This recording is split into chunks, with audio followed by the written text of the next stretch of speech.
All right, I want to tell you a story because I look out here and I see a lot of really great people. You know, I've gone and talked to a lot of different places. Whenever I talk to Montana, I really feel welcome. There is a real kindred spirit. There are pioneers in Alaska, and there are pioneers in Montana, and I really feel like I'm in good company. I didn't say this to Chicago, okay? When I was talking to them, I was like, well, guys, it's a long road, but you can do it if you work hard. You know, you can do it. You know, that's what I said to them. But I really feel like I'm in good company here in Montana. You know, second only to, you know, my own kinsmen and countrymen in Alaska. So when I see that pioneering spirit, that's what America needs. And I want to talk to you a few times about when I was young and you know, discovered some pioneering spirit. Okay. I was in Alaska, and there's all kinds of adventures to do there. It's huge, you know. We live in the Tanana Valley. The Tanana Valley is the size of Texas. And it's just, there's 30,000 people just right in the center, and that's it. And so there's just all this wilderness and all this opportunity. Now, the feds, I'll tattle on them a little bit, because I never pass up an opportunity to bash government. They came to Alaska, and they just, in total disregard of Article 1, Section 8, where it says no, you know, they can have forts, docks, arsenals, shipyards, and other needful buildings, you know, and exercise like authority over such as shall be necessary. That's it. No land, no federal land. They just totally ignored that rule of force again, instead of rule of law, which is the Constitution. And I had this in my pocket. If you're wondering why he keeps tapping his pocket, it's because that's where my Constitution is. So they took just billions of acres of Alaska, and they turned it into Federal Bureau of Land Management land. And people who'd lived there their whole lives and had homesteads there that was their fathers before them and their fathers before them, the feds showed up and they're like, you can't have this anymore here because we own it now. And they're, oh, wait a tick. And they're like, nope, no waiting a tick, get out. That's what the feds said. And they said, well, the law says, we don't care what the law says. We got a black helicopter and guys with guns. You know, that's just how they operate. How do you argue with that? So what they did is, instead of fight people off their land, what they do is they just wait until these old sourdoughs, miners, homesteaders, whatever, just living off the land out there, minding their own business, been there for generations. They wait till they come to town to get, you know, flour and bullets, and BLM would burn their cabin, burn their homestead. There's a lot of animosity in Alaska towards the feds, and rightfully so, because that is just wrong. So with that being the case, people hide their cabins, you know. They put brush on them and stuff. They make them look like a beaver house, you know, so that the feds won't find them. And this story starts with just one such squatter cabin. That's what they're called, squatter cabins.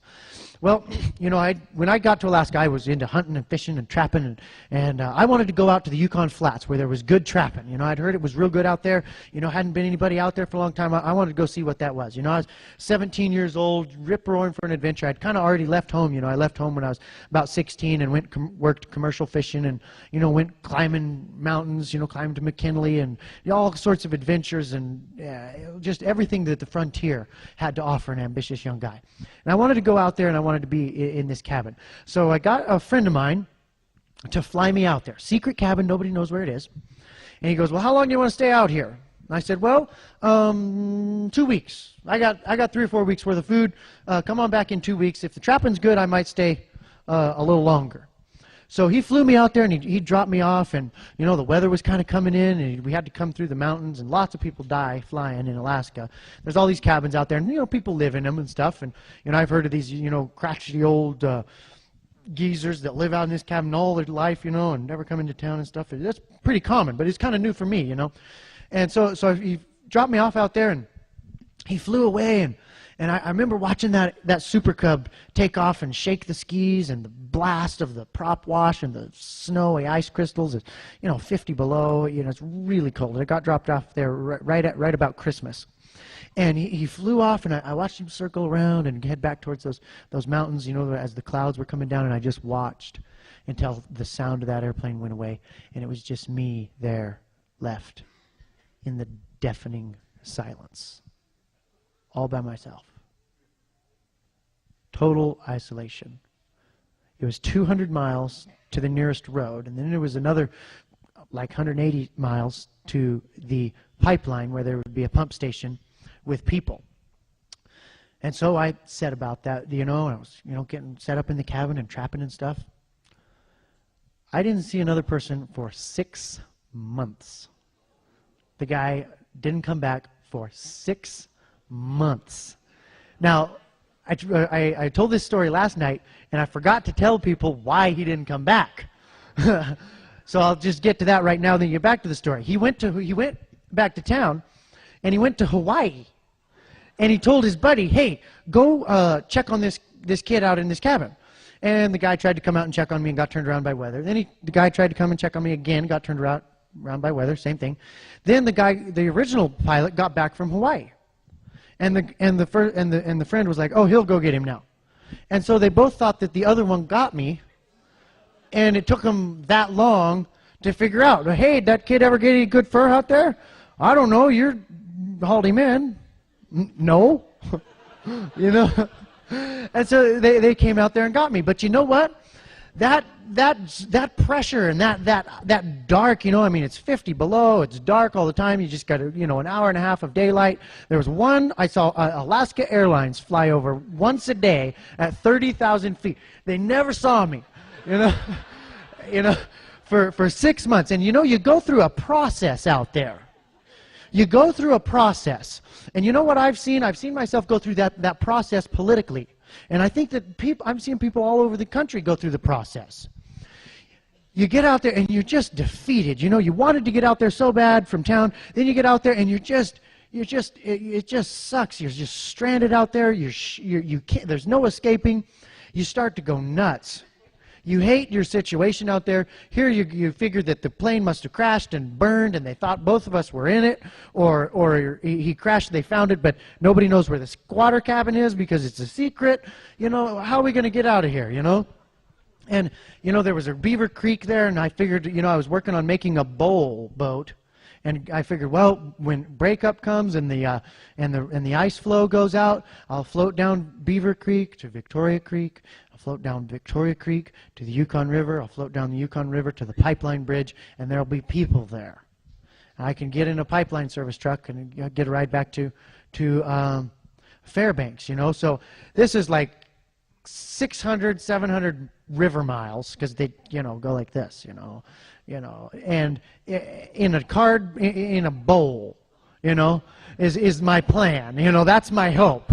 You want to talk about hope and change? There's some hope and change for you. So, here's what I learned in that situation, because I sat down in the darkness and I was just defeated and I was feeling sorry for myself and I was hating my situation and I was loathing it and I was thinking about what if, and these unsurmountable challenges that are just more than any guy could deal with. And you know what hit me? You know what I got taught in that situation? Is that you're never where you want to be until you want to be where you are. And you know what? That was a dark, hard, challenging situation. And right now, with where our country's at and the way it's toppling and falling, our government is, we're in a dark, hard situation. But we're never going to be where we want to be until we want to be where we are.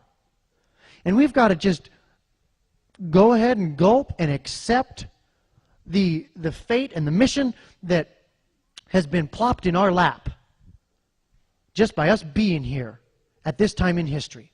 And so long as we fight that, the longer it'll be until we can rise up and seize the day and be what history is longing for us to be. And you know what? Times are dire. I'll tell you another time where I kind of had this same feeling where it was hopeless, and then you just had to gulp and rise to the occasion. Is climbing McKinley.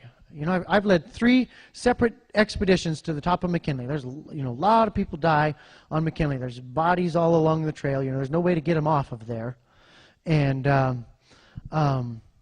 first one was with a 62-year-old guy from Michigan who was just a great guy. He'd not done much climbing, but he was Ironman triathlete and just a really great companion and friend.